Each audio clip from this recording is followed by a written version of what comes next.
जय श्री कृष्ण चैतन्य प्रभु नित्यानंद श्री अद्वैता गदाधरा श्रीवासादि गौर भक्त वृंद हरे कृष्ण कृष्ण कृष्ण हरे हरे हरे राम राम राम हरे हरे वंशाकल्पतरुभ्यश्च कृपा सिन्धुभ्य एव च पतितानां पावनेभ्यो वैष्णवेभ्यो नमो नमः। मूकं करोति वाचालां पङ्गुं लङ्घयते गिरिं यत्कृपातमहं वन्दे श्रीगुरुदीनतारिणम् परमानन्दमाधवं श्रीचैतन्य ईश्वरम्। హరే కృష్ణ. మనం భగవద్గీత యథాతథము 3వ అధ్యాయము కర్మయోగం చదువుకుంటున్నాము. హరే కృష్ణ.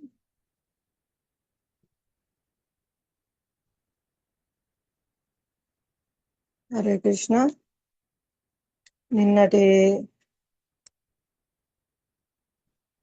నిన్న చర్చించుకునే అంశాల్లో 35 శ్లోకం నుంచి పరధర్మమును చక్కగా నిర్వహించడం కంటేను గుణరహితమైనను స్వధర్మమును ఆచరించుట ఉత్తమము. పరధర్మానుచరణము హానికరమగుటచే దానిని పాటించుట కంటేను చరణమునందు నాశము పొందుటయైనను ఉత్తమమైనదే. హరే కృష్ణ. ఇక్కడ భాష్యంలో శ్రీల ప్రభుపాదుల వారు వివరిస్తున్నారు. ప్రతి ఒక్కరూ పరధర్మమును నిర్వహించుటకు బదులు సంపూర్ణ కృష్ణ చైతన్యమునందు తమ విద్యుక్త ధర్మములను నిర్వహింపవలెను. విద్యుక్త ధర్మములు ఏంటంటే భౌతిక ప్రకృతి యొక్క త్రిగుణములను అనుసరించి వారి మనస్థితిని అనుసరించి విధించబడిన ధర్మములే విద్యుక్త ధర్మములు. కాబట్టి ప్రతి ఒక్కరూ వర్ణాశ్రమ ధర్మ విధులను పాటించాలని ఇక్కడ తెలియజేస్తున్నారు అన్నమాట. శ్రీకృష్ణుని దివ్య సేవ కొరకు ఆధ్యాత్మికాచార్యుని చేత ఆదేశింపబడిన కర్మలు ఆధ్యాత్మిక కర్మలు. కర్మలు అనేవి ప్రతి ఒక్కరూ మరణం వరకు నిర్వహించాల్సిందే ఉంటుంది కాబట్టి ప్రామాణిక నిర్దేశములను అనుసరించుట కర్తకు సదాహితమునే చేకూర్చును అని చెప్తున్నారు.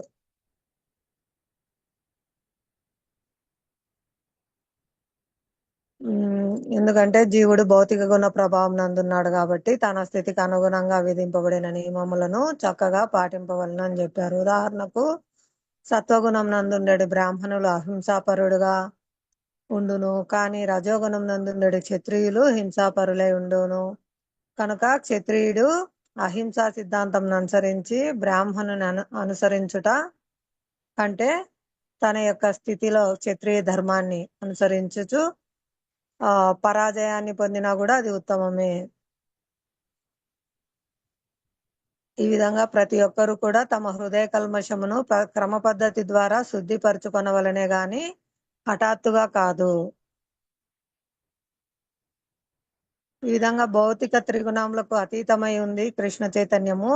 ఈ విధంగా ఎవరైనా కృష్ణ చైతన్యం నందు నెలకొనినప్పుడు అట్టి మానవుడు ప్రామాణికుడైన ఆధ్యాత్మికాచార్యుని నిర్దేశం అనుసరించి ఏదైనాను లేదా దేనినైనా చేయగల సమర్థుడగును. అట్టి సంపూర్ణ కృష్ణ చైతన్య స్థితి యందు అతడు క్షత్రియునిగా బ్రాహ్మణుడు క్షత్రియునిగా కూడా వర్తింపవచ్చును. అంటే వాళ్ళు పరిపాలనా బాధ్యతలు స్వీకరిస్తారు, బ్రాహ్మణ బాధ్యతలు స్వీకరిస్తారు, కృష్ణుని ప్రీతి కొరకు శూద్ర అయిన అవుతారు, వైశ్య అయిన అవుతారు అన్నమాట. కాబట్టి అట్టి ఆధ్యాత్మిక స్థితి యందు భౌతిక జగత్తుకు సంబంధించిన భేదములు ఏమాత్రం వర్తింపవు అని చెప్తున్నారు.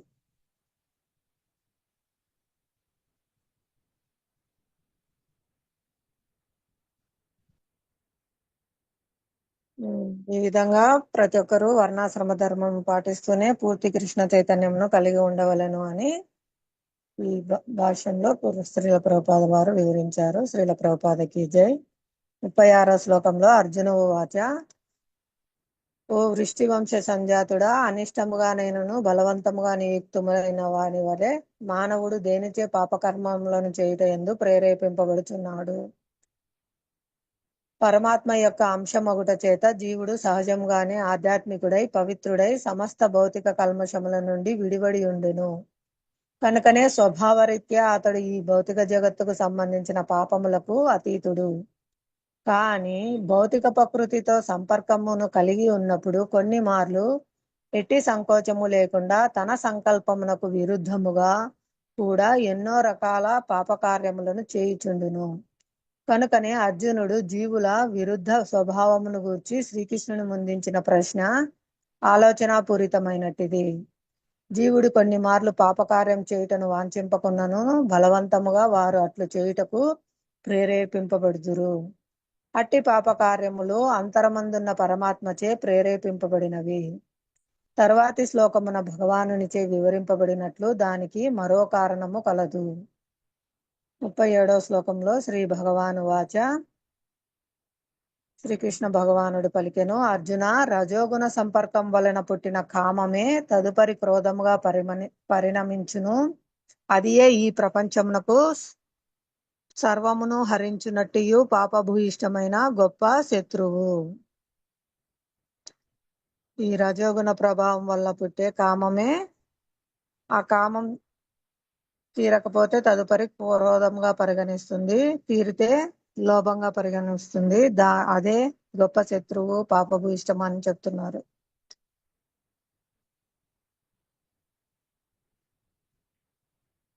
భగవత్ ప్రేమ భావము కామముగా మార్పు నొందుచున్నది. అసలైన జీవుని స్థితి ఏంటి? జీవేర స్వరూపహయ కృష్ణేర నిత్యదాస. కృష్ణుని ఇంద్రియాలను సంతృప్తి పరచుటకు ఉపయోగిస్తే అది భగవత్ ప్రేమ. కానీ మన సొంత ఇంద్రియాలను తృప్తిపరచుకోవటకు ఏదైనా ప్రయత్నం చేస్తే అది కామము అవుతుందన్నమాట. ఎప్పుడైతే ఈ కామం సంతృప్తి పొందదో అప్పుడు క్రోధంగా మార్పు చెందుతుంది.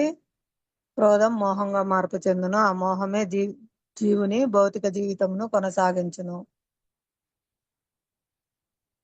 కనుక కామమే జీవునకు గొప్ప శత్రువు. ఈ కామమే పవిత్రుడైన జీవుణ్ణి ఈ భౌతిక జగత్తున బద్ధునిగా చిక్కుకొని ఉండినట్లు ప్రేరేపించుచుండును. ఇంకా క్రోధము తమో గుణానికి మరో రూపము.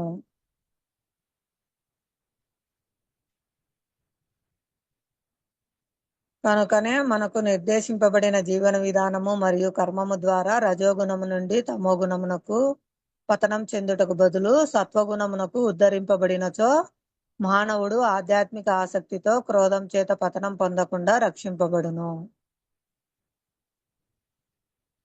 భగవంతుడు తన నిత్యానందం కోసము అనేక రూపములుగా విస్తరించెను. జీవులందరూ కూడా అట్టి చిదానందపు అంశలు. చిదానందం అంటే సత్ అంటే శాశ్వతమైన, చిత్ అంటే జ్ఞానపూర్ణమైన ఆనందపు అంశలు. వారు కూడా పాక్షిక స్వాతంత్రమును కలిగి ఉందురు. కానీ సేవా ప్రవృత్తి ఇంద్రియ భోగ వాంఛగా మారి వారి స్వాతంత్రము దుర్వినియోగమైనప్పుడు వారు కామమునకు వశమగుదురు. బద్ధజీవులు ఈ కామాది ప్రవృత్తులను సంతృప్తి పరుచుకొనుటకై భగవానుడు ఈ భౌతిక జగత్తును సృష్టించెను. అట్టి నిరంతర కామ ప్రవృత్తి కర్మలచే పూర్తిగా విసుగు చెంది నిరాశ చెందినప్పుడు వారు తమ నిజస్థితిని గూర్చి ప్రశ్నించుట ఆరంభింతురు. అదే అదాతో బ్రహ్మ జిజ్ఞాస అని చెప్పబడింది. అనగా మానవుడు పరబ్రహ్మమును గూర్చి విచారణ చేయవలెనని అర్థము. ఈ బ్రహ్మము అనున్నది శ్రీమద్ భాగవతమునందు జన్మాదశయతో స్వయాది తరత్తచ్చ సర్వ సృష్టికి పరబ్రహ్మమే మూల కారణము అని నిర్వచింపబడినది. కనుక కామమునకు మూలము కూడా పరబ్రహ్మమునందే కలదు. కనుక అట్టి కామము భగవత్ ప్రేమగా మారినచో కృష్ణ చైతన్యముగా అనగా శ్రీకృష్ణుని కొరకే సర్వమును వాంఛించుట అను భావనకు మార్పు చెందినచో కామక్రోధములు రెండును ఆధ్యాత్మికములు కాగలవు. శ్రీరామచంద్రుని గొప్ప సేవకుడైన హనుమంతుడు రావణుని సువర్ణాలంకా నగరమును దహించుట ద్వారా తన క్రోధమును ప్రదర్శించెను. ఆయనను అట్టి కార్యముచే అతడు గొప్ప రామభక్తునిగా కీర్తి నొందెను. ఇక్కడ భగవద్గీత యందు కూడా భగవానుడు తన ప్రీతి కొరకై శత్రువులపై క్రోధమును చూపమని అర్జునుని ప్రేరేపించుచున్నాడు. కనుకనే కామక్రోధములు కృష్ణ చైతన్యం నందు వినియోగింపబడినప్పుడు అవి శత్రువులుగా కాకుండా మనకు మిత్రులుగా మారగలవు. హరే కృష్ణ. శ్రీల ప్రభుపాదకి జై. 38వ శ్లోకంలో అగ్ని పొగ చేతను, అద్దము ధూళి చేతను, గర్భము మావి చేతను కప్పబడి ఉండినట్లు జీవుడు కూడా కామం యొక్క వివిధ దశలతే కప్పబడి ఉండును. ఇక్కడ అగ్ని పొగ చేత కప్పబడి అనే ఉపమానము మానవ జాతి అంటే మానవ జన్మ పొందిన జీవులకు ఉపయోగపడుతుంది అని చెప్తున్నారు. అంటే పొగ ఉందంటే అక్కడ అగ్ని ఉందని. ఎవరైతే విసనకర్ర తీసుకొని విసురుతారో ఆ పొగ నుంచి అగ్ని ప్రజ్వరిల్లుతుంది. అలా మానవ జన్మలో, జ్ఞానం గల మానవ జన్మలో గురుకృష్ణుల దయ వల్ల ఆ కృష్ణ చైతన్యం అనేది జాగృతమవుతుంది. ఈ విధంగా మానవ జన్మ అనేది ఉత్తమమైనది. కృష్ణ చైతన్యం జాగృత పరుచుకొని కృష్ణ చైతన్యంతో భగవానుని యొక్క దివ్య సేవలో నియుక్తమగుటకు. ఇంకొకటి అద్దము ధూళి చేతన కప్పబడినట్లు అనేది జంతువులకు, పక్షులకు ఇచ్చారు. వాటి చైతన్యము కదిలే స్థితిలో ఉంది అనమాట. ఎగురుతూ ఉన్నాయి, ఆహారం కోసం ప్రయత్నిస్తున్నాయి అలా. కానీ కృష్ణ చైతన్యము ఉంది కానీ ప్రకటన కావడానికి అనువైన శరీరం లేదనమాట. అలాగే గర్భం మావి చేత కప్పబడిన ఉదాహరణకు చెట్లను ఇచ్చారు. పూర్తిగా చాలా అధమమైన స్థితిలో ఉన్నాయి, కదలలేని స్థితిలో, నిస్సహాయ స్థితి అన్నమాట. ఆ విధంగా 3 ఉదాహరణలు ఈ విధంగా 84 లక్షల జీవజాతులకి విభజించినారు అన్నమాట.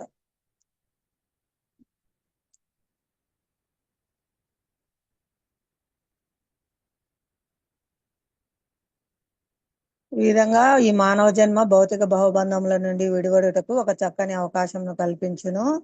అట్టి మానవ జన్మమునందు సమర్థవంతమైన మార్గనిర్దేశమున కృష్ణ చైతన్యమును అలవర్చుకొనుట ద్వారా మానవుడు కామమనడి శత్రువును జయింపగలడు. హరి బోల్. హరే కృష్ణ. శ్రీల ప్రభుపాదకి జై. ఈరోజు 39వ శ్లోకం చదవాలి. ఎవరైనా చదువుతారా?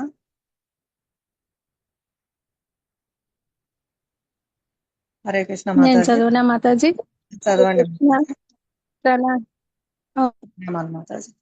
ఓకే, ప్రణామ్స్ మాతాజీ మీకు. హరే కృష్ణ.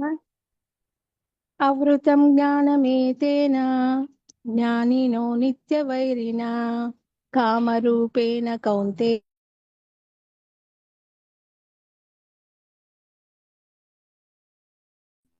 జ్ఞానవంతుడైన జీవుని శుద్ధ చైతన్యం ఎన్నడూనూ సంతృప్తి చెందనిది మరియు అగ్ని వలె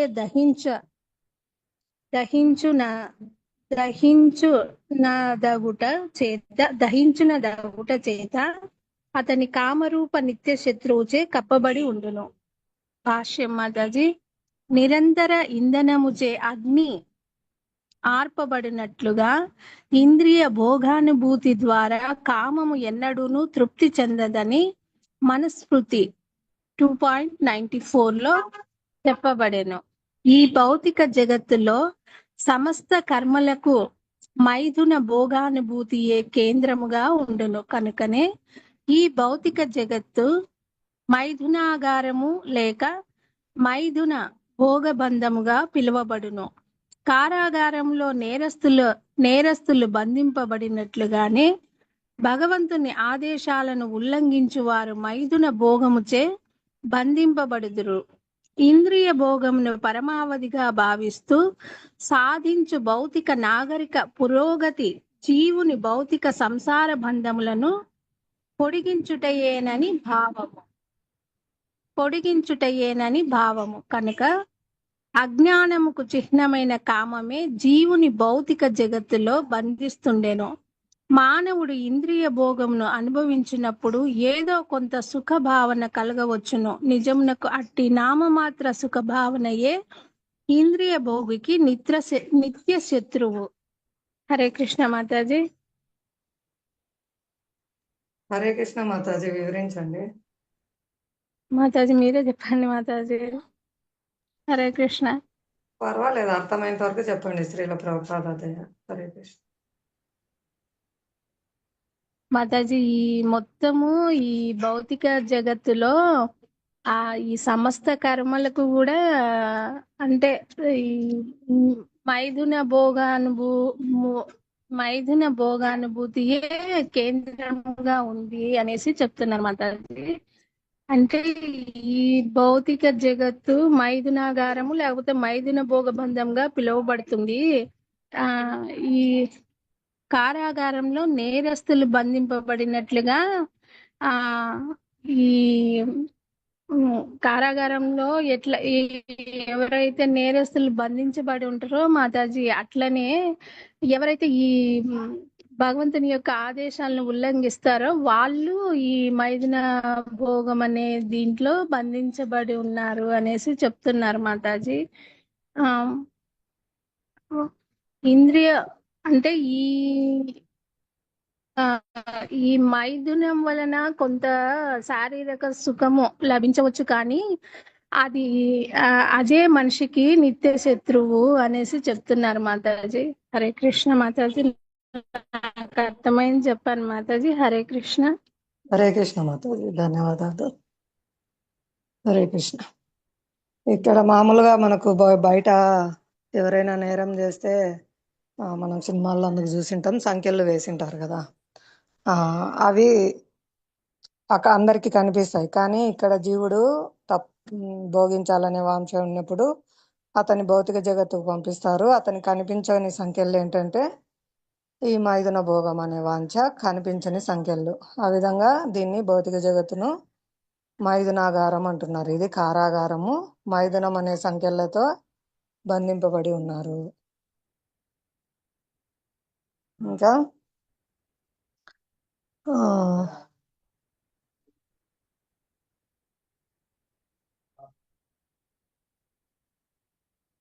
ఈ ఇంద్రియ భోగ అనుభవం చేత కామము ఎన్నడను సంతృప్తి నందజాలదు. దీనికి ఒక స్టోరీ చెప్పినారు కదా, భాగవతంలో ఉంది. యయాతి స్టోరీ. పార్వతీ మాతాజీ మీరు చెప్పండి. ఇది సంతృప్తి చెందదు కామము అనేది. గుర్తులేదు నాకు. ఆయన సంతృప్తి చెందని కామంతో కుమారుని ఆయుష్ కూడా, యవ్వనాన్ని కూడా తీసుకుంటారు కదా.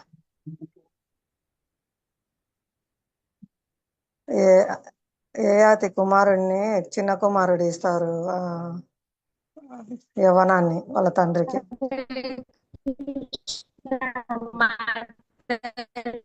మాతాజీ మీ వాయిస్ రావడం లేదు. గుర్తులేదు.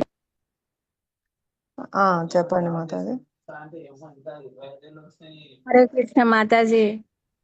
మాతాజీ ఇది వరకు మీరు ఒకసారి చెప్పారు మాతాజీ స్టోరీ, కాకపోతే నాకు కూడా పూర్తి గుర్తులేదు. కానీ అంటే ఆయన బిడ్డ యొక్క ఆయుష్ని తీసుకొని ఇంకా ఆయనకు విరక్తి వచ్చేస్తుంది మాతాజీ. ఆ కామము అనుభవించి విరక్తి వస్తుంది. హరే కృష్ణ మాతాజీ. అదే యవ్వనాన్ని కోరుకుంటాడు అనమాట. కుమారులను అడిగితే ఎవరు ఇయ్యరు, చిన్న అబ్బాయి ఇస్తారు. తృప్తి చెందని కామం వల్ల ఎంత ఆయుష్ ఉన్నప్పటికీ కూడా అది తృప్తి చెందదు. అగ్నిలో ఇంధనం వేస్తా ఉంటే ఇంకా అగ్ని ఎక్కువే అవుతుంది. అగ్నిలో ఇప్పుడు పెట్రోల్ కానీ కిరోసిన్ కానీ వేస్తే ఇంకా పెరుగుతూనే ఉంటుంది తప్ప అది ఆరిపోయేది ఉండదు. ఆ విధంగా తృప్తి చెందని కామము ఎంత ఇంద్రియ భోగానుభవం అనుభవించినా అది తొలగిపోదు. వైరాగ్యం, అభ్యాస వైరాగ్యం ద్వారానే తొలగిపోతుంది అని ఇక్కడ ఈ భాగవతం నుంచి మనం అర్థం చేసుకోవాలి. హరే కృష్ణ. చెప్పండి మాతాజీ. పార్వతీ మాతాజీ మీరు చక్కగా చెప్పినారు ఇంతకుముందు.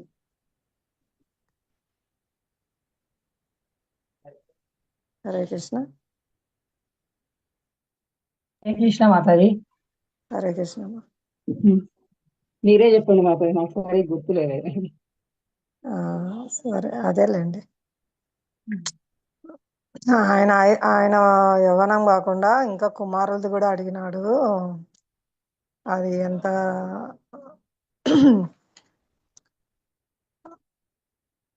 అది ఎంత తీర్చుకోవాలని ప్రయత్నం చేసినా అది తీరంది అనేది చివరికి అర్థం చేసుకొని మళ్ళీ వాళ్ళ కుమారుని యవ్వనం ఆయనకే ఇచ్చేస్తారనమాట. కాబట్టి ఇది మైదునాగారము, మైదున భోగబంధంగా పిలువబడింది. ఈ భౌతిక జగత్తునందు సర్వకర్మలకు మైదున భోగానుభవమే కేంద్రముగా నుండును. ఈ విధంగా భగవానుని ఆజ్ఞలను ఉల్లంఘించే వారు నేరస్తులు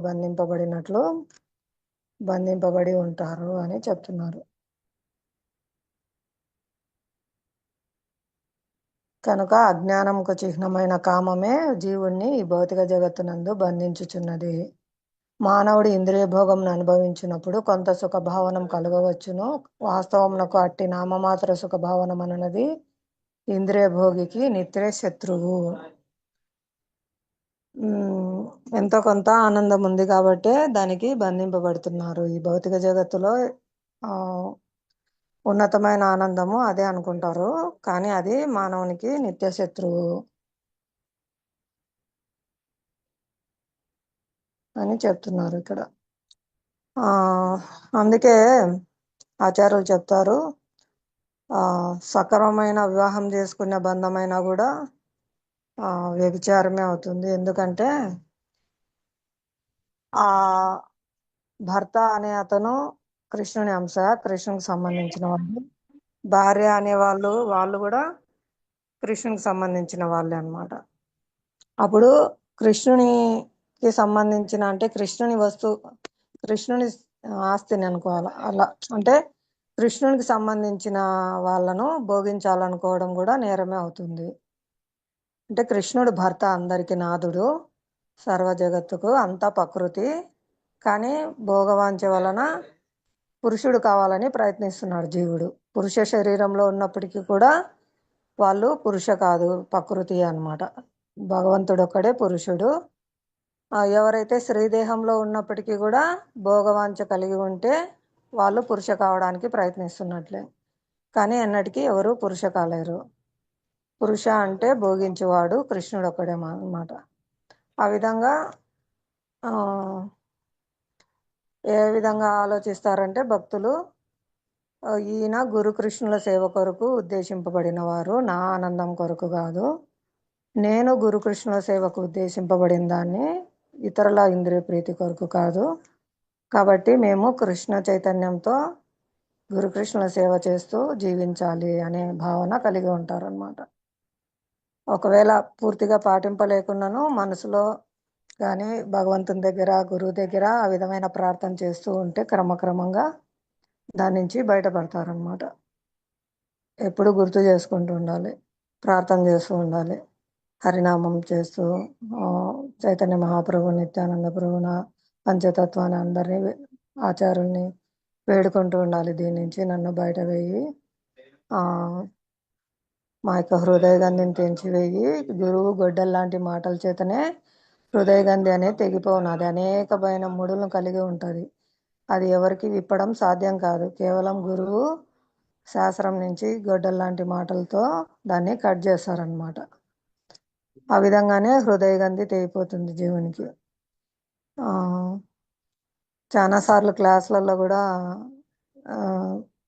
ఎవరైనా కొత్త వాళ్ళు అంటారనమాట అని చెప్పారు. ఎప్పుడు ఇస్కాన్లో ఇదే మాట్లాడతారా అంటే, ఇదే మనల్ని బంధించి ఉంది కాబట్టి భౌతిక జగత్తున గురువు యొక్క బాధ్యత దాన్ని ఖండించాలి. కాబట్టి వాళ్ళు గొడ్డల లాంటి మాటలతో ఈ హృదయ గంధిని, జీవుని యొక్క హృదయ గంధిని తెంచివేస్తారనమాట.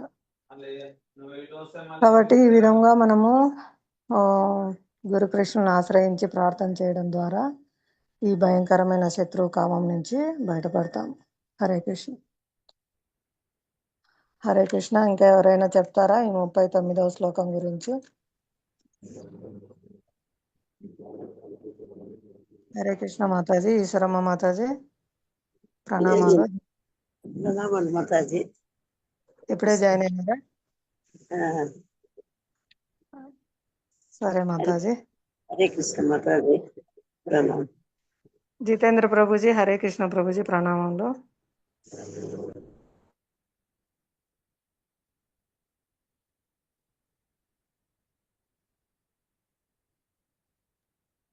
హరే రాజేంద్ర కృష్ణ. కామానికి వసూలైనది ఈ ఇంద్రుడు చూడు గౌతము భార్య అహల్య కోసము అది ఎంత ఆయన ఎన్నో యజ్ఞాలు చేసే గానీ ఇంద్ర పదవి రాదు. అట్లాంటి వాడు కూడా కామానికి వసూలయ్యి ఎంత అయిపోయినాడు అని శాపానికి గురైపోయినాడు. గౌతముని శాపానికి అనేది మాత. హరే కృష్ణ. హరే కృష్ణ మాతాజీ. అక్కడ దేవతలు కూడా మిశ్రకామ భక్తులు, వాళ్ళు భోగవాంఛతోనే ఉన్నారు కాబట్టి భౌతిక జగత్తులో బంధింపబడి ఉన్నారు. కాకపోతే వారు భగవత్ సేవలో ఉన్నారు కాబట్టి వాళ్ళకు తెలియజేస్తే అర్థం చేసుకుంటారు అనమాట. అసురులైతే అసలు అర్థం చేసుకోలేరు. ఇది తేడా భక్తులకి, ఆ భక్తులకి. అదే ఎంతటో నేను కూడా ఎంత పైలో తగ్గు లాగుతాడు కామం అనేది అంటున్నా. హరే కృష్ణ. మాతాజీ ఎంత బలం కృష్ణ ఇంద్రియాలు ఉంటారో సంపూర్ణంగా కృష్ణ చైతన్య విధులు పాటిస్తూ ఉంటారో వాళ్ళు జయించగలరు తప్ప వాళ్ళు ఎందుకంటే విశుద్ధ సత్వస్థితిలో ఉంటారు. మిశ్రకామ భక్తులు కాదు కదా, శుద్ధ భక్తులు కాబట్టి వాళ్ళు మాత్రమే ఈ భయంకరమైన శత్రువుని జయిస్తారు.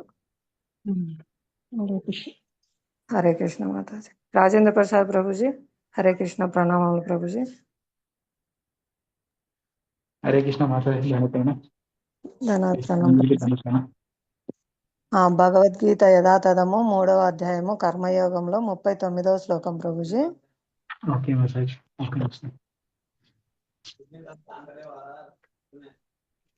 హరే కృష్ణ మాతాజీ. ఎంత జ్ఞానవంతుడైన వ్యక్తి అయినా ఏం చేస్తున్నంటే అతని యొక్క శుద్ధ చైతన్యం అనేది భగవంతుని సేవలో ఉండాలి వాస్తవంగా. కానీ ఏంటంటే ఈ భౌతికంలో కొన్ని చిక్కుకొని ప్రతి ఒక్కరు కూడా అజ్ఞానంధకరంలో జీవిస్తున్నారు. ఆ అజ్ఞానంధకరంలో జీవించి ఏం చేస్తున్నారంటే కోరికలు అనే వాటి గుర్రాల చేతిలో వాళ్ళు బందీలై ఆ కోరికల వెంబడినే తిరుగుతున్నారు. దానివల్ల ఏమవుతుందంటే ఈ బంధంలో ఇంకా చిక్కుబడిపోతున్నారు మాతాజీ. అంటే కోరికలు అనేవి అంతులేనివి అసలు. ఒకటి తీరిన తర్వాత ఒకటి మళ్ళీ అవి కొనసాగుతూనే ఉంటాయి. దానికి అంతు అనేది ఉండదు.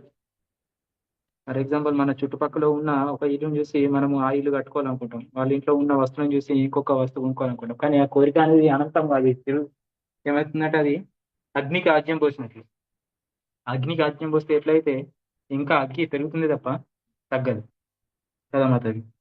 అట్లనే ఈ కామం అంటే ఇక్కడ మనం 2 విధాలు తీసుకోవచ్చు. భౌతిక కోరికలు కావచ్చు, లైంగిక వాంఛలు కావచ్చు, ఏదైనా తీసుకోవచ్చు. వాస్తవంగా జీవుడు అనేది భగవంతుని యొక్క దాసుడు. కానీ ఏం చేస్తున్నామంటే మనము ఆ దాన్ని మర్చిపోతున్నాం.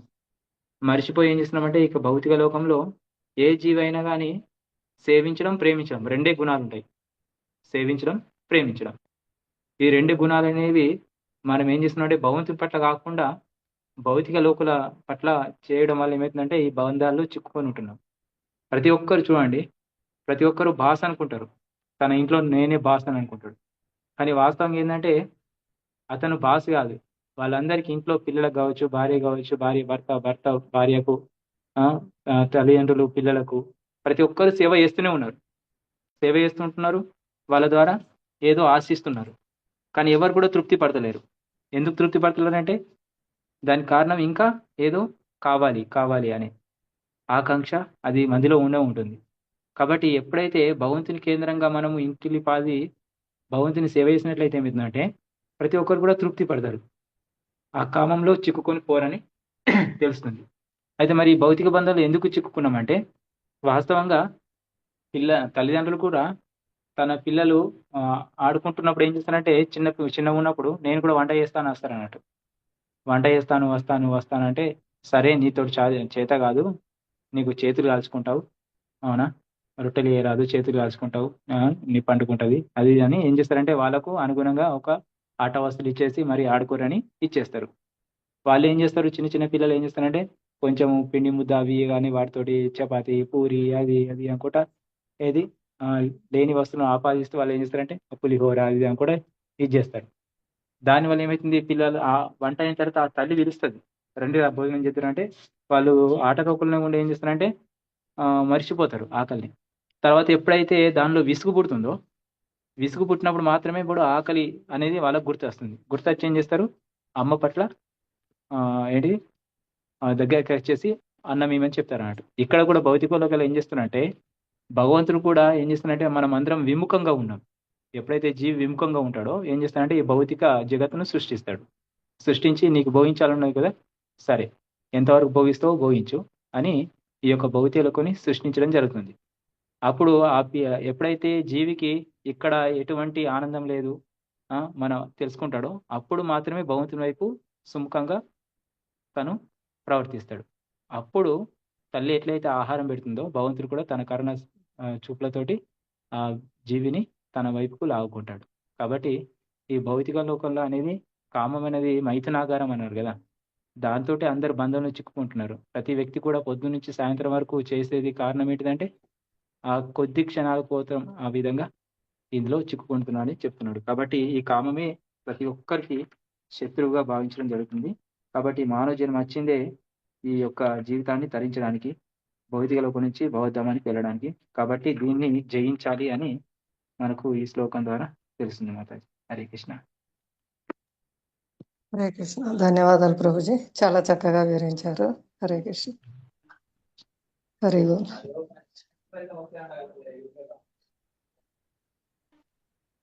ఇంకా ప్రాక్టికల్స్ ఇంకా ఏమైనా మీరు చెప్పండి ప్రభు, సూచనలు ఎలా బయటపడాలి ప్రాక్టికల్ గా, సిద్ధాంతం కాదు ప్రాక్టికల్ గా. ఓకే మాతాజీ, అయితే నేను మళ్ళీ ఎప్పుడైనా క్లాస్లో చెప్పాల్సింది మాతాజీ, మళ్ళీ ఉన్నప్పుడు నేను కూడా ఇప్పుడు సాధన చేస్తూ అందరి అట్లా ప్రవచనాలు వింటూ కొంచెం నేను ప్రాక్టీస్ చేస్తున్నాను. నాకు తెలిసింది వైష్ణవ్ ద్వారా, నేను ఆచార్య ద్వారా విన్నది, నేను బుక్లో చదివింది కొంచెం చెప్పడానికి ప్రయత్నం చేస్తున్నాను. మీ ద్వారా నాకు అవకాశం కూడా ఉంది. మీకు పరిస్థితి ప్రభుజీ మామూలుగానే భగవద్గీతలో చెప్తారు కదా, స్త్రీ వైశ్యస్తదా శూద్ర అంటే జన్మలైనప్పటికీ, అంటే పూర్తిగా ఆచార్యులు చెప్పినట్లు నడుచుకుంటే స్త్రీ జన్మ అయినా కూడా బయటపడతారు. కానీ సహజంగా స్త్రీ వచ్చేసి బాలకుల వలె, చిన్న పిల్లల వలె, కాబట్టి వాళ్ళు మోసపోయే అవకాశం ఉంది. ఇంకొకటి, వాళ్ళని ఎప్పుడు రక్షణలో పెట్టాలి, ఎప్పుడు తండ్రి రక్షణలో, భర్త రక్షణలో, కుమారుల రక్షణలో స్త్రీ ఉండాలి. ఇవన్నీ అదే అంటే చిన్నపిల్లలుగా ఉన్నప్పుడు ఆడపిల్లలు ఏంటంటే తల్లిదండ్రుల రక్షణలో ఉండాలి. ఆ తర్వాత పెరిగిన తర్వాత, పెళ్ళైన తర్వాత భర్త రక్షణలో ఉండాలి. ఇంకా తర్వాత కొడుకుల రక్షణలో ఉండాలని చెప్పారు. ఎందుకంటే అక్కడ స్త్రీని బానిసగా చూడడం కాదు, ఒకటి ఏంటంటే విలువైన వస్తువును ఎట్లా చూసుకుంటామో, కాపాడుకుంటామో అట్లా స్త్రీని మనము అలా చూసుకోవాలని అర్థం. ఇక్కడ బానిసత్వం అని కాదు. అందరు ఏమనుకుంటారంటే భౌతికంగా బానిసలుగా చూస్తున్నారు అనుకుంటారు. కానీ చిన్నపిల్లవాడిని మనము కనిపెట్టుకుని ఉంటున్నామంటే కారణం ఏంటిది?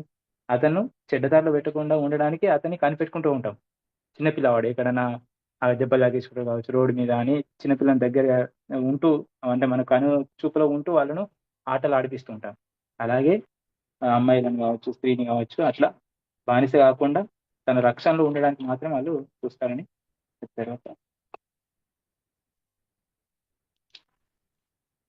మీరు అన్నది 9వ అధ్యాయంలో ఉన్నది మేడం మాతాజీ. 9వ అధ్యాయంలో ఉన్నట్లున్నది. మీరు అయిపోయింది. అంటే నేను కూడా ఆ స్థితిలో ఉన్నాను.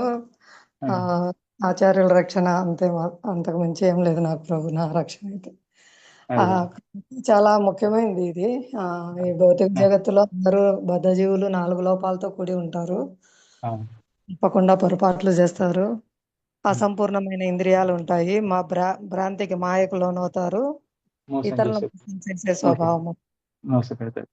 మీరు ఇప్పుడు అన్నది చూసినప్పుడు 9.32లో ఉంటుంది. మాహి పార్థ వ్యపాశ్రిత్య ఏపిస్యు పాపయోనయ స్త్రియో వైశ్యాస్తథా శూద్ర తేపి యాంతి పరాంగతి. అంటే ఎవరైతే మాం ఈ పార్థ వ్యపాశ్రిత్య అంటే నన్ను ఆశ్రయించిన వాళ్ళు, భగవంతుని ఎవరైతే ఆశ్రయిస్తారో వాళ్ళు ఎటువంటి జన్మ అయినా పర్లేదు, వాళ్ళు స్త్రీలు కావచ్చు, వైశ్యులు కావచ్చు, అలాగే శూద్రులు కూడా కావచ్చు, వారందరూ కూడా తరించవచ్చు అని చెప్తున్నాడు. ఇక మీ విషయం చెప్పేది ఏమున్నది అన్నట్టు భగవంతుడు చెప్తారు అన్నట్టు.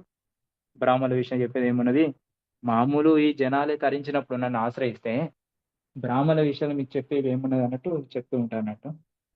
కానీ వాస్తవంగా భగవద్భక్తి చేస్తే అసలు దీనికి నాశనం లేదు. ఎందుకంటే అది నెక్స్ట్ జన్మలో కూడా మనకు అది పుణ్య ఫలితాన్ని ఇస్తుంది, ఏ కొద్ది చేసినా అని. నమే భక్త ప్రణశ్యతి అన్నాడుగా భగవంతుడు. కాబట్టి భక్తి అనేది అందరినీ ముందుకు వెళ్ళేటట్టు మనం ప్రోత్సహించాలి వైష్ణవుల ద్వారా. కానీ ఎంతైనా ఈ భౌతిక లోకంలో జనులు ఎట్లా ఉన్నారంటే చెప్పచ్చులే అనుకుంటా మాట్లాడే విధానం ఉన్నది. ఎవరు కూడా వినే పరిస్థితి లేదు. కానీ అయినా కానీ మనకు గురు పరంపరగా వాళ్ళందరూ ఇచ్చిన ఆ శక్తితోటి మనం ఎంతో కొంత మార్చే ప్రయత్నం మన జీవితంలో చేయాలి మాతాజీ. హరే కృష్ణ. ధన్యవాదాలు ప్రభుజీ. హరే కృష్ణ. ఇంకా కలియుగంలో కూడా అందరూ జన్మతః శూద్రే అన్నమాట. గురుకృష్ణుడి దయ వల్ల ఆ శిక్షణ పొందిన వాళ్ళే వైష్ణవ అంటే బ్రాహ్మణ స్థితికి గాని వైష్ణవ స్థితికి గాని అదే ఉద్ధరింపు. జన్మనా జాయతే శూద్ర సంస్కారాత్ భావే ద్విజ. సంస్కారాలతోటే ద్విజుడు అవుతాడు, బ్రాహ్మణుడు అవుతాడు. అంతవరకు ప్రతి ఒక్కరు శూద్రుడు. ఇక్కడ మెయిన్ ప్రభుజీ ఈ శ్లోకంలో వచ్చిందంటే ఈవెన్ భార్యాభర్తలైనప్పటికీ కూడా ఈయన గురుకృష్ణ సేవకు సంబంధించిన వారు, నా ఆనందం నా ఇంద్రియ ప్రీతి కొరకు కాదు, ఈ గురుకృష్ణ సేవ కోసం మాత్రమే ఉద్దేశింపబడినది, నా ఇంద్రియ ప్రీతి కొరకు కాదు అనే భావనతో వాళ్ళ యొక్క సాధనలో ఆ విధమైన ప్రార్థన, ఆ విధమైన భావనతో కొనసాగడం ద్వారా ఈ భయంకరమైన శత్రువైన నిత్య శత్రు కామాల నుంచి బయటపడగలరు. అంతే కదా మాతాజీ. ఇప్పుడు మనకు ఒక దావానము అంటే కార్చిచ్చు ఉంటుంది కదా మాతాజీ. ఇప్పుడు అడవిలో కార్చిచ్చు వెళ్తుంది, అది ఎట్లా వెళ్తుంది? ఏదో చెట్ల రాపిడి వలన అక్కడ నిప్పు అంటుకుంటుంది, మొత్తం అడవినంతా దహించి వేస్తుంది. ఇక్కడ ఉన్న దావానాలని, సంసార దావానాలు కూడా గుర్తిస్తలేరు. ఎట్లయితే మేఘం వర్షించి ఆ ఫారెస్ట్ లో ఉన్న మొత్తం అగ్నిని దహిస్తుందో అట్లనే మేఘం ఏం చేస్తుంది, సముద్రం నుంచి వాటర్ని తీసుకొని వర్షించి ఆ యొక్క కార్చిచ్చును, ఫారెస్ట్ లో ఉన్న ఫైర్ ను మొత్తం నాశనం చేస్తుంది, అంటే చల్లారుస్తుంది. అట్లాగే ఇక్కడ గురువుని ఏ విధంగా పోలుస్తారంటే మేఘం లెక్క పోలుస్తారు. మేఘం లాంటి గురువు ఏం చేస్తారంటే భగవంతుని యొక్క కరుణ సముద్రం నుంచి ఆ యొక్క శాస్త్రాల ద్వారా మనకు తెలియజేస్తూ అందరికి కూడా ఆ కార్చిచ్చును తగ్గిస్తారని చెప్తున్నారు. కాబట్టి గురువులు ఏంటి అసలు మనం ఏం సాధించాలి వైష్ణవుల్లో ముఖ్యంగా. భౌతిక లోకంలో సామాన్య జ్ఞానాన్ని అభ్యసించాలంటేనే ఎంతో మంది గురువు రావాలి. చిన్నప్పటి నుంచి మనము చదివే డిగ్రీ స్థాయికి వరకు ఒక్కొక్క సబ్జెక్ట్కి ఎంతో మంది గురువులు చెప్తారు. అటువంటి ఆధ్యాత్మిక ప్రపంచం అనేది ఎంత పెద్ద అయినది. ఇది ఒక 1/4 భౌతిక లోకం. అందులో కొద్ది సబ్జెక్టు, చిన్న సబ్జెక్ట్ చదవాలని ఎంతో మంది గురువులను ఆశ్రయిస్తాం. అటువంటిది ఆధ్యాత్మిక జగత్తులోకి చేరాలంటే, అటువంటి విషయాలు జరగాలంటే మనం గురువు అనేది ఖచ్చితంగా అవసరం. లేకపోతే అసలు మనం ఇక్కడ నుంచి బయటపడడం లేదు. హరి బోల్. థ్యాంక్ యూ మాతాజీ. ఇదైతే అక్షర సత్యం ప్రభుజీ. వాళ్ళే రక్షిస్తూ ఉంటారు. ఇప్పుడు నిన్న మీరు చెప్పినారు కదా, శ్రవణం ద్వారా మాత్రమే, చెవుల ద్వారా మాత్రమే ఇంద్రియాలు నిగ్రహింపబడతాయి.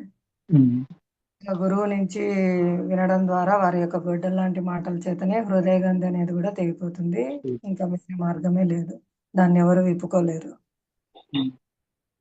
అదే అర్థం చేసుకునే స్థాయిలో ఉంటే ఫస్ట్ వాళ్ళు బాగుపడతారు. అర్థం చేసుకునే కాదు, ఎందుకంటే ప్రతి ఒక్కరు కూడా ఇక్కడ ఏంటంటే వాత పడ్డ తర్వాతనే వాళ్ళు ముందు పడతారు. వాత పడేంత వరకు వాళ్ళు ఏం చేస్తారంటే భౌతిక బంధువులు చిక్కునే ఉంటారు. వాళ్ళు ఇంకా ఏమున్నా అని కొనసాగిస్తూ ఉంటారు వాళ్ళ జీవితాన్ని. అందుగురించే భగవంతుడు ఏం చేస్తారంటే మాయతోటి ఎప్పుడు తన్ను తినిపిస్తాడు. ఎప్పుడు ఈడు నా వైపు ముఖం చూపుతాడు అని ఎప్పుడు మాయతోటి తన్నులు తినిపిస్తూనే ఉంటాడు. కానీ ఆ తన్నులను తట్టుకుంటూ ఇంకా ఇంకా ఇంకా భోగించాలని వాళ్ళు ఆతృతతోటి చివరి దశలో తెలుసుకుంటే ఏం ఫలితం లేదు మాతాజీ. అందుగురించి ప్రతి ఇంట్లో భక్తులు అయిననుకోండి, వారు వాళ్ళ పిల్లలు కూడా తరించడానికి అవకాశం ఉంటుంది. ఆచార్య ప్రభుజీ. కానీ చాలా చాలా కఠినమైన పరిస్థితులు. అజామిలుడు వారు తండ్రి ద్వారా ఎంతో శిక్షణ పొందారు, కానీ ఒక్క సంఘటన చేతనే పతనం చెందాల్సి వచ్చింది, ఒక్క క్షణంలోనే. కానీ ఇప్పుడు కలియుగంలో అడుగడుగున అటువంటి సంఘటనలు మనకు క్షణ క్షణం ఉన్నాయి. ఇది ఒక విషయంలో ప్రభుపాద కూడా ఒకసారి ఒకసారి అంటూ ఉంటాడు దీంతో, మాయా నేను కాలుతో తంతాను అంటాడు. I I can kick Maya with my leg అంటాడు.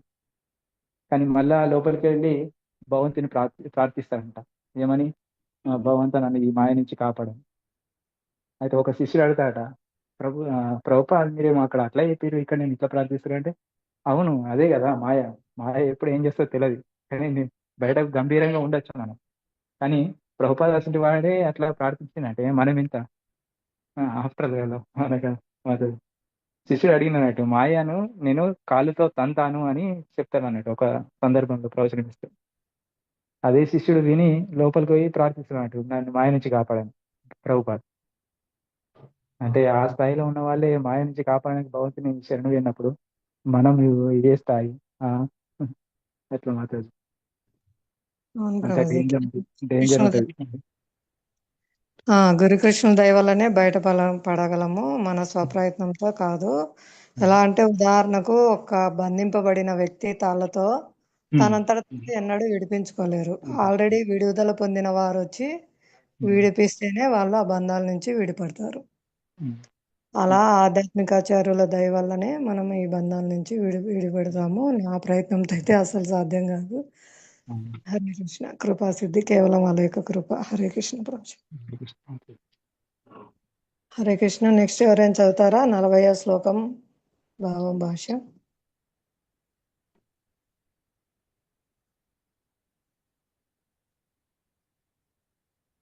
ఫ్రీగా ఉన్నారా ప్రభు? చదువుతారా? ఒక్క నిమిషం స్టార్ట్ చేస్తున్నాం. హరే కృష్ణ.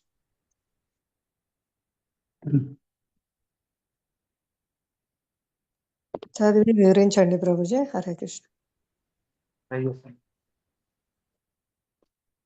హరే కృష్ణ మాతాజీ. శ్రీమద్ భగవద్గీత 3వ అధ్యాయం కర్మయోగం 40వ శ్లోకం. ఇంద్రియాణి మనో బుద్ధి అస్యాధిష్టానముచ్యతే ఏతైర్విమోహయత్యేష జ్ఞానమావృత్య దేహినం. ఇంద్రియాలు మనస్సు బుద్ధియు అస్య ఈ కామమునకు అధిష్టానం వాసస్థానం ఉచ్యతే చెప్పబడుచున్నది. ఏతై వీనిచే విమోహయతి కలత పెట్టును ఏష ఈ కామము జ్ఞానమును ఆవరించి దేహినాం బద్ధజీవుల యొక్క. ఇంద్రియాలు మనస్సు బుద్ధి అనునవి ఈ కామము నివసించు స్థావరములు. దీని ద్వారా కామము జీవుని యథార్థ జ్ఞానమును ఆవరించి అతనిని మోహింపజేయును. భాష్యంపై శ్రీల ప్రభుపాద. బద్ధజీవుని దేహమందలి వివిధ ముఖ్య స్థానములను శత్రువు ఆక్రమించి ఉన్నాడు. కనుకనే అట్టి శత్రువును జయింపగోరువారు అతడు ఎక్కడ కనుగొనబడునో తెలియట కొరకై శ్రీకృష్ణ భగవానుడు ఆయా స్థానములను గూర్చి తెలుపుచున్నాడు. ఇంద్రియాలు కర్మలన్నింటికీ మనస్సు కేంద్రం. సాధారణంగా మనము ఇంద్రియార్థాలను గూర్చి వినినప్పుడు ఇంద్రియ తృప్తి సంబంధించిన భావములను మనస్సు నిలయమగును. దానికి ఫలితంగా మనస్సు మరియు ఇంద్రియాలు కామమునకు నిలయమగును. తర్వాత బుద్ధి అట్టి కామ ప్రవృత్తులకు కేంద్రమగును. బుద్ధి అనున్నది జీవాత్మకు పొరుగున ఉన్నటువంటిది. కామపూరితమైన బుద్ధి జీవాత్మపై ప్రభావం చూపి అది అహంకారమును పొంది భౌతిక భావనలో ఇంద్రియ మనస్సులతో తదాత్మ్యము చెందినట్లు ప్రభావితం చేయను. తద్వారా జీవాత్మ ఇంద్రియ సుఖాలకు అలవాటు పడి అదియే నిజ సుఖమని భ్రమించు. జీవుని అట్టి భ్రాంతి శ్రీమద్ భాగవతము 10వ స్కందము 84వ అధ్యాయము 13వ శ్లోకం నందు ఈ క్రింది విధంగా చక్కగా వివరించబడింది. యస్యాత్మబుద్ధి కునపేత్రితాదుకే స్వది కలత్రాదిషు భౌమ ఇజ్యతి యత్తీర్థబుద్ధి సలిలేన కర్హిచిత్ జనేష్వభిజ్ఞేషు సయేవ గోకరః. త్రిధాతువులతో కూడిన దేహమే ఆత్మగాను, దేహమునకు సంబంధించిన వారే తమ బంధువులుగాను, జన్మభూమియే పూజాస్థానముగాను భావించినట్టి మరియు ఆధ్యాత్మిక జ్ఞాన సంపన్నులైన మహాత్ముల సాంగత్యంను పొందుటకు కాకుండా కేవలం స్నానం ఆచరించుటకు మాత్రమే తీర్థయాత్రలకు పోవునట్టి మానవుని గార్ధపము లేదా గోవుగా భావింపబడును. హరే కృష్ణ మాతాజీ. అయితే దీనిలో ఇంద్రియాలు మనస్సు బుద్ధి అంటే మన కామం అంటే ఇక్కడ మనకు మాతాజీ జనరల్గా ఏమనుకుంటారు అంటే ఒకటే అనుకుంటారు లైంగిక వాంఛ అని. కానీ కామం అంటే అది ఒకటే అని కాదు మాతాజీ. దాదాపుగా అన్ని మన కోరికలు అన్నిటికీ ఇది అవి నివసించే స్థానాలు ఏంటంటే ఇంద్రియాలు, మనస్సు, బుద్ధి అని చెప్తున్నాడు. ఇంద్రియాలంటే ఏం తెలియదు, కళ్ళు, ముక్కు, చెవి, నాలుక, ఆ, ఆ, చెవి, నాలుక, ఇవి అన్నీ కూడా ఏంటి ఇంద్రియాలు. వాస్తవంగా ఈ బద్ధజీవుల్లో ఈ శత్రువు అనేది వీటిలోనే ఆక్రమించి ఉన్నాడని చెప్తున్నాడు. ఇంద్రియాలు ఎప్పుడు ఏం చేస్తాయంటే ఇంద్రియార్థాలను వెతుకుతూ ఉంటాయి మాతాజీ. అంటే చెవికి మంచి శ్రవణము, చూపుకు మంచి శబ్ద రూప రసగంధాలు అంటారు కదా, ఈ 5 ఇంద్రియార్థాలు. శబ్దం అంటే చెవికి మంచి శబ్దం కావాలి, స్పర్శ చర్మంకు ఒక మంచి స్పర్శ కావాలి, రూప కంటికి మంచి రూపం, రసం అంటే నాలుకకు మంచి రసాలు, గంధ ముక్కుకు మంచి వాసన, ఇవి వెతుకుతూనే ఉంటాయి. కానీ ఇవన్నిటిని కూడా కంట్రోల్ చేసే ఏంటిదంటే మనస్సు. ఆ ఇంద్రియాలన్నీ కర్మలకు మనస్సు కేంద్రంగా ఉంటుంది. ఎప్పుడైతే మనస్సును విచ్చలవిడిగా వదిలేసినప్పుడు ఈ ఇంద్రియాలు ఏం చేస్తాయంటే ఇంద్రియార్థాలను ప్రేరేపిస్తూ ఉంటాయి. ప్రేరేపించి ఏం చేస్తుంది, ఆ మనస్సు కేంద్రంగా ఉండి ఇంద్రియాలను తృప్తిపరచాలని ఎప్పుడు వాంఛిస్తూ ఉంటుంది. అంటే మనం ఏదైనా విన్నప్పుడు ఏం చేస్తుందంటే ఆ ఇంద్రికి సంబంధించిన భావనలు ఫస్ట్ మనసులో ఏర్పడతాయి. మనసులో ఏర్పడినప్పుడు ఏమవుతుందంటే ఆ మనస్సు ఏం చేస్తుందంటే దాన్ని అనుభవించాలి, దాన్ని భోగించాలి అనే విషయంలో అందులో చిక్కుకొని ఆ మనస్సు ఇంద్రియాలకు కామము నిలయమవుతుంది. దాని తర్వాత ఉన్నది బుద్ధి, దానికి పైన ఉన్నది ఆత్మ. ఇవన్నీ తర్వాత శ్లోకంలో వస్తుంది, 47వ శ్లోకంలో, 43వ శ్లోకంలో. అయితే మనం ఏం చేస్తున్నామంటే మనస్సు స్థాయిలోనే ఆగిపోతున్నాం. బుద్ధిని ఏం చేస్తున్నామంటే ఆ మనస్సుకు ఆధీనంలో ఉంచుతున్నాం, కంట్రోల్లో ఉంచుతున్నాం. కానీ ఎప్పుడైతే బుద్ధిని మనస్సును కంట్రోల్లో పెట్టుకునే స్థాయికి రావాలి. ఎప్పుడైతే ఒక డ్రైవర్ చేతిలో ఏముంటుంది, స్టీరింగ్ ఉంటుంది. ఆ స్టీరింగ్ అనేది వదిలేస్తే ఏమవుతుంది, ఆ స్టీరింగ్ ఏమవుతుంది ఎక్కడో కూడా అంటే ఇష్టం ఉన్న దాని ప్రయాణించి ఏమవుతుంది, యాక్సిడెంట్ అయ్యే అవకాశం ఉంటుంది. కానీ మనం ఏం చేయాలంటే ఈ స్టీరింగ్ అనేది మనస్సు, హ్యాండ్స్ అనేవి ఏంటి బుద్ధి. మనము ఎప్పుడైతే చేతులతోటి ఆ స్టీరింగ్ను పట్టుకున్నప్పుడు మనం ఏం చేస్తున్నాం, కరెక్ట్ ప్రయాణం చేయడానికి అవకాశం ఉంటుంది. స్టీరింగ్ను వదిలేసినాం అనుకోండి, యాక్సిడెంట్ అయ్యే అవకాశం ఉంటుంది. కాబట్టి ఏం చేయాలంటే ప్రతి ఒక్కరు కూడా మన బుద్ధితోటి, శాస్త్రంలో చెప్పబడిన జ్ఞానం ద్వారా బుద్ధితోటి ఏం చేయాలంటే మనస్సును కంట్రోల్లో పెట్టుకోవాలి. కంట్రోల్లో పెట్టుకుంటే ఏమవుతుందంటే అప్పుడు ఇంద్రియాలు మనకు లోబడి ఉంటాయి. కానీ ఇక్కడ ఏం చేస్తున్నామంటే మనము మనస్సునే కేంద్రంగా చేసుకుంటాం, ఆ బుద్ధిని దానిలో కలిపేసేటట్టు చేసుకుంటున్నాం. కాబట్టి కామపూరితమైన బుద్ధి ఏం చేస్తుందంటే జీవాత్మపై ప్రభావం చూపుతుంది. అప్పుడు అతను మిథ్యాహంకారంతో, వాస్తవంగా అహంకారం అని చెప్తున్నారు, కానీ ప్రతి ఒక్కరికి ఉన్నది మిథ్యాహంకారమే, ఫాల్స్ ఈగో అంటారు. కాబట్టి ఆ భౌతిక భావంలో చిక్కుకొని ప్రతి ఒక్కరు కూడా ఇంద్రియ మనసుతో అంటే దానికి రిలేషన్షిప్ కలిగి ఈ యొక్క జీవితాన్ని గడుపుతున్నాడని చెప్తున్నాడు. కాబట్టి ఇంద్రియాల వల్ల కలిగే సుఖం వాస్తవంగా ఏంటంటే అది మనస్సుకు సంబంధించింది. మనస్సుకు సంబంధించిన సుఖం ఏంటంటే మానసిక స్థాయిలో ఉంటుంది, అంతే తప్ప మానసిక స్థాయిలో ఉంటుంది. కానీ ఆత్మకి ఎప్పుడు కూడా తృప్తి ఉండదు. ఎప్పుడైనా మనము అడిగినప్పుడు మీకు ఆత్మ తృప్తి కలిగిందా అని అంటారు, కానీ వాస్తవంగా ఆత్మకి ఎప్పుడు తృప్తి కలగదు. ఎప్పుడైతే ఆత్మ పరమాత్మతో సంబంధం కలిగి ఉన్నప్పుడు మాత్రమే తృప్తి కలుగుతుంది. కాబట్టి మానసిక స్థాయిలో కలిగే ఆనందం ఏది కూడా జీవికి ఆనందాన్ని పరిపూర్ణంగా కలిగించదు. ఒకవేళ పరిపూర్ణంగా కలిగించినట్టయితే మళ్ళీ కోరుకోకూడదు కదా ఆ విషయాన్ని. ఆ విషయాన్ని మళ్ళీ మళ్ళీ కోరుకుంటుందంటే కారణం ఏంటిదంటే పరిపూర్ణ ఆనందం లేదు. అది ఉన్నా కానీ కొద్ది క్షణాలే ఉంటుంది, అది నిరంతరము డే మొత్తం కూడా ఉండదు. ఎప్పుడైతే ఆత్మ పరమాత్మతో సంబంధాన్ని కలుపుకుంటుండో ఆ వ్యక్తి నిజ జీవితంలో ఎల్లప్పుడూ ఆనందాన్ని అనుభవించడానికి అవకాశం ఉంటుంది. ఇక్కడ మనకు శ్రీమద్ భాగవతంలో ఒక శ్లోకం చెప్పడం జరిగింది.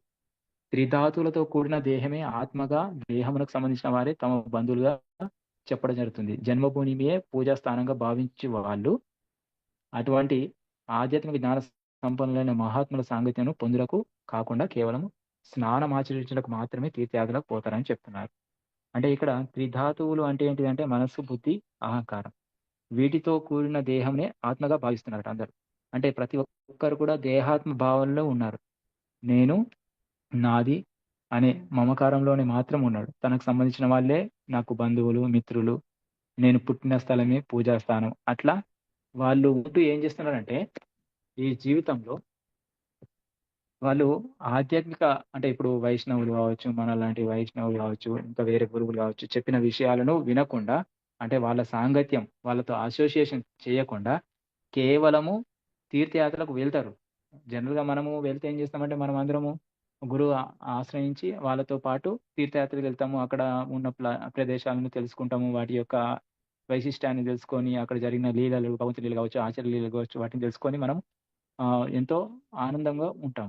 కానీ వీళ్ళేం చేస్తారంటే ఏదో చేసిన పాపకర్మలు కావచ్చు అట్లా అక్కడికి పోయి స్నానం చేస్తే మనకు పాపకర్మలు తగ్గుతాయి అన్నట్టే మాత్రం పోతారు కానీ ఆ యొక్క ఆధ్యాత్మిక ఆచరణ సాంగత్యం తీసుకోవడానికి వెళ్ళరు అంటున్నారు. అటువంటి వాళ్ళ జీవితాన్ని ఏ విధంగా పోలుస్తున్నారు? గార్ధపము, గాడిదలాగా ఇక్కడ వివరించడం జరిగింది, వాళ్ళను పోల్చడం జరిగింది. ఇది మాతాజీ. హరే కృష్ణ. Thank you. హరే కృష్ణ ప్రభుజీ. హరి బోల్. ధన్యవాదాలు, చక్కగా వివరించారు. ఆ థ్యాంక్ యూ మాతాజీ. తీర్థస్థానాన్ని కూడా పవిత్రం చేసేవారు తీర్థ కుర్వంతి అని ఒక ఓకే. శ్లోకం. అవును మాతాజీ. ఫస్ట్ క్యాంటల్ వస్తుంది, తీర్థి కుర్వంతి తీర్థ అని వస్తుంది. వాళ్ళు సుఖదేవ్ గోస్వామి గురించి వివరించినప్పుడు గృహమేతుల ఇంటికి వెళ్ళినప్పుడు సుఖదేవ్ గోస్వామి అటువంటి స్థానాలను కూడా తీర్థంగా మారుస్తారు అని చెప్పడం జరుగుతుంది. కరెక్టే మాతాజీ. సాధువులు వీళ్ళు ఏం చేస్తారంటే తీర్థాలను పవిత్రం చేస్తారు.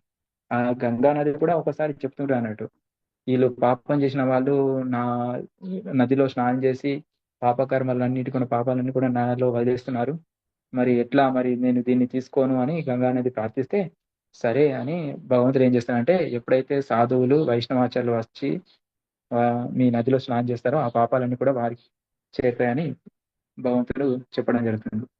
ఇది మనం విన్నాము ఆచార్యుల ద్వారా. కాబట్టి సాధు సాంగత్యమే జీవితంలో అతి ముఖ్యమైనది. హరి హరే కృష్ణ. కేవలం ఆచారం నుంచి వినడం ద్వారా మాత్రమే మనము దర్శించుకోగలం కూడా ధామాన్ని. అవును. వినడం ద్వారా దర్శించుకోవడం, కళ్ళ ద్వారా మనం దర్శించలేము, వారి నుంచి అవును. వినడం ద్వారా దర్శించుకోగలుగుతాం. ఇంకొకటి సాధు సంఘ లవమాత్ర సాధు సంఘ సర్వసిద్ధి, ఇది కూడా వస్తుంది. హరి బోల్.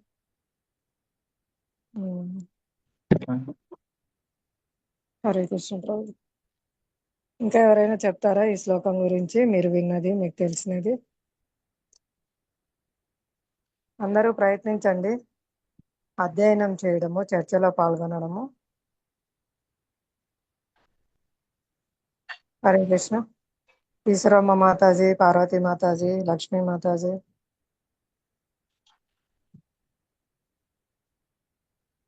భాష్యంలో చూసైనా సరే ఒక పాయింట్ అయినా చెప్పండి అందరూ. హరే కృష్ణ.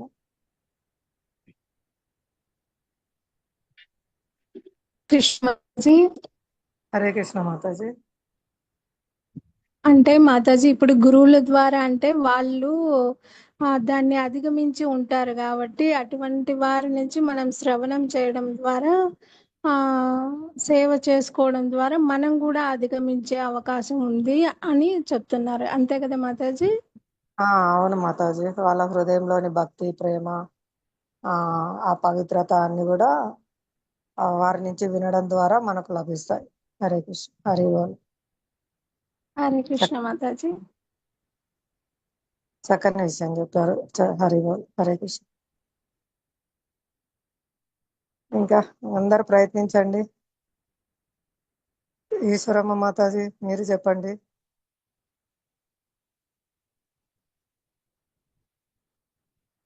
హరే కృష్ణ. మైక్ అన్మ్యూట్ చేసుకోండి మాతాజీ.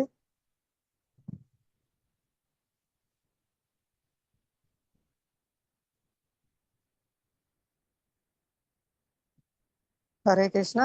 ఈశ్వరమ్మ మాతాజీ మైక్ అన్మ్యూట్ చేసుకోండి, మాట్లాడండి.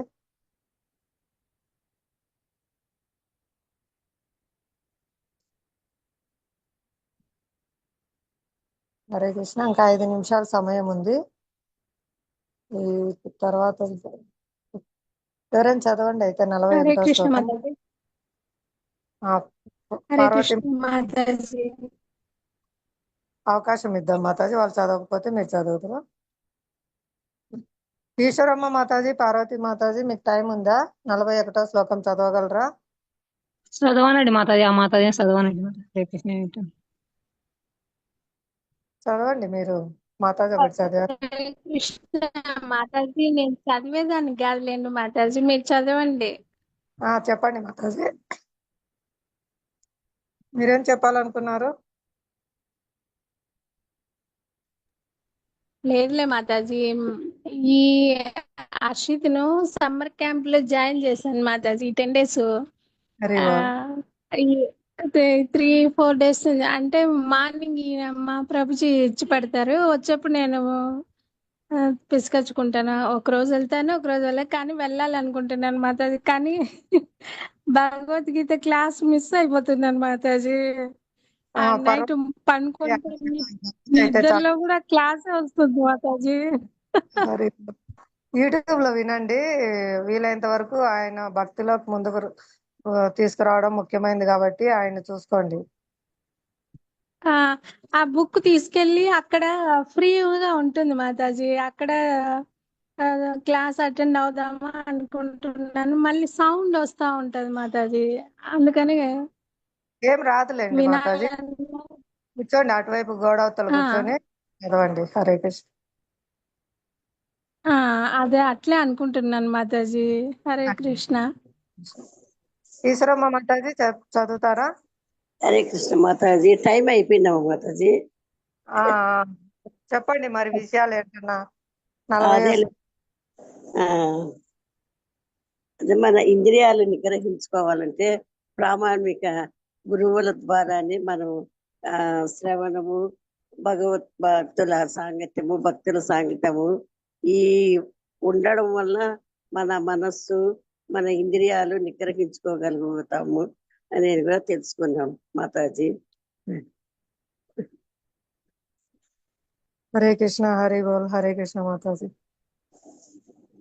అదే మాతాజీ, ఇక్కడ ప్రతి క్షణం కూడా అలర్ట్ గా ఉండాలా. ఎన్ని సంవత్సరాల నుంచో చేస్తూ ఉండి కూడా ఆ ఏ ఆలోచన లేకుండా హ్యాపీగా ఉన్న వాళ్ళ జీవితంలో కూడా ఏదో ఒక క్షణంలో కలత చెందాం, మాయకులో పడతాం, కలత చెందుతాము. అది దాని గురించి ఏమంటే ఆచార్యుల దయ వల్ల మార్గంలోనే ఉంది కాబట్టి వాళ్ళు రక్షిస్తారు.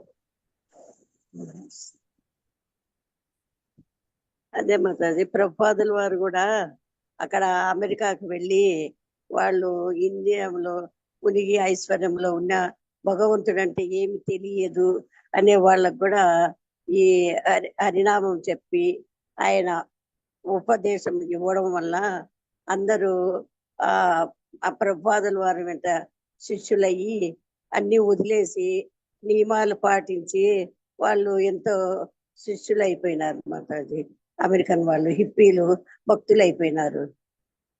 ఆయన చెప్పిన ఉపదేశాలు వినడం వల్ల అవి జాగ్రత్తగా నియమాలు పాటించడం వల్ల కూడా వాళ్ళు డబ్బులు, మత్తు పదార్థాలు అన్ని వదిలేసి భగవంతుడు ఉన్నాడు అనే తెలుసుకోగలిగి వాళ్ళు ఆయన భక్తి మార్గంలోకి వచ్చినారు మాతాజీ. హరే కృష్ణ. హరి బోల్. హరే కృష్ణ మాతాజీ. శ్రీల ప్రభుపాదకి జై. హరి బోల్. ఆచార్యులకు పక్షం. హరి బోల్. హరే కృష్ణ. హరే కృష్ణ. ప్రణామం మాతాజీ. ప్రణామాలు.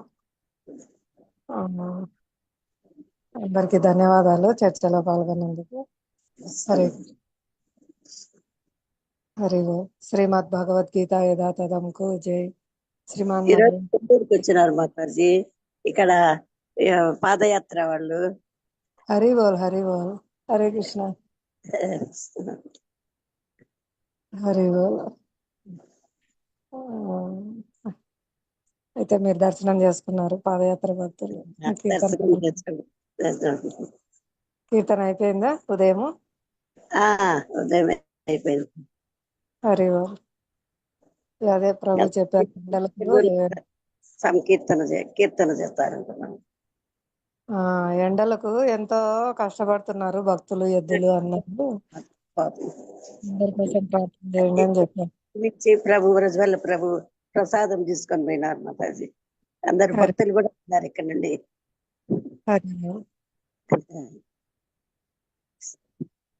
హరే కృష్ణ. శ్రీ పాదయాత్ర భక్తుల బృందానికి జై. జై.